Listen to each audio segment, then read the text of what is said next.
Let's talk about your pre-assessment appointment. That's the appointment that happens at our hospital. It's different from the appointment you have with your surgeon before surgery.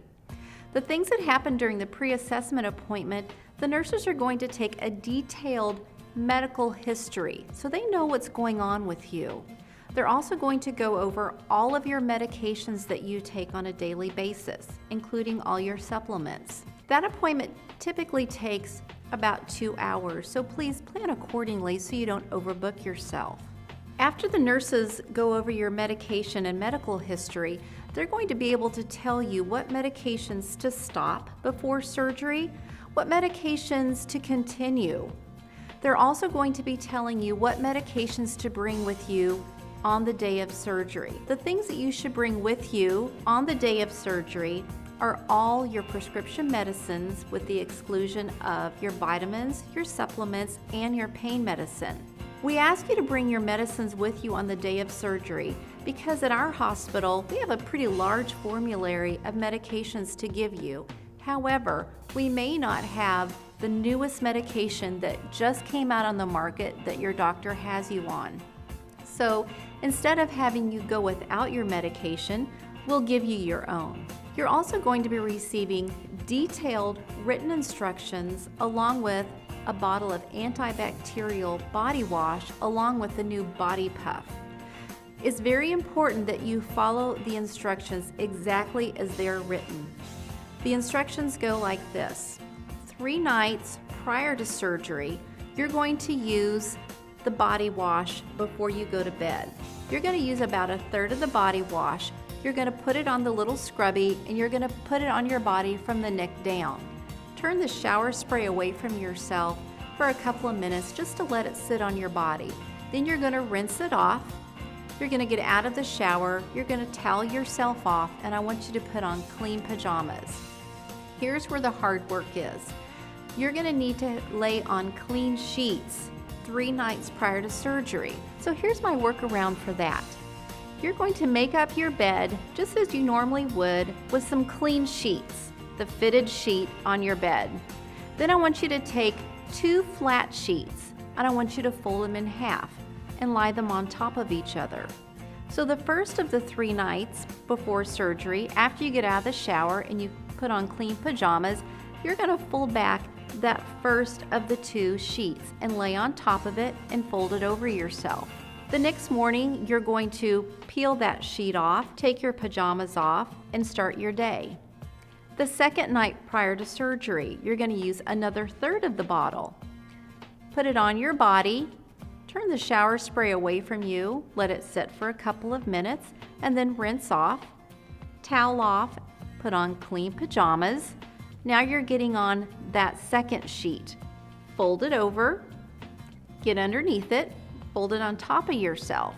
The next morning, you're going to take that last sheet off, your pajamas off, go about your day. The night before surgery, you're going to be using another 1/3 of the bottle, shower from the neck down, turn the spray away from yourself, let it sit, rinse yourself off, towel off, put on clean pajamas. Now you're lying on top of your full sheet set. The morning of surgery, you're going to take off your pajamas. You should be squeezing out the remainder of that body wash, showering from the neck down, letting it sit, rinse off, towel off, put on your clothes, and you'll be ready to come to the hospital. Now you ask, why all of the extra steps? Why is that so important? There are 2 things that are devastating to a total joint. That's a fall and infection. We want to do everything that's within our control to prevent any of those things happening. Which leads me to talking about your pets. We all love our pets. They're part of our family. However, your pets can help you do one of those 2 things. They can help you with an infection. If your pet sleeps on the bed with you at night, what good does it do for you to go through all of that work of making sure that you're showered and you're changing your bed sheets if you're going to get back into your bed and your pet's going to be on you and their dander is on you, okay? Also, when you're coming home after surgery, your pet should not be lying on the bed with you. Your pet dander is everywhere and you're going to have an incision that's going to be covered. However, pet dander is very, very microscopic and it can't wait to get into your new incision. How can your pet help you fall? Well, you're going to be going home after surgery and you're going to be away from home for a couple of days, and when you come home, your pet's going to be so excited to see you. So it's going to be under your feet, and then you're trying not to step on your pet, but in doing so, they're going to get under your feet and you could fall on the floor. And guess what? You're going to be calling 911 and back to our emergency room. We don't want that to happen. It's not forever. I know that everyone loves their animals, but it's really only for about 3 months that we don't want your pet to be on the bed with you. My suggestion for the transition from when you come home after surgery for your pet is that you could do one of two things.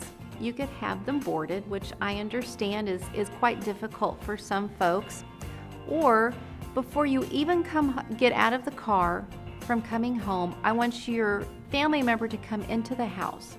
Take your pet, put him in another room, and close the door.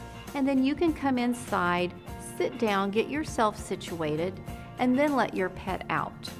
Regardless if your pet is inside or outside, it's important for your pet to be secured before you get out of the car and come into the house. We don't want you to have a fall.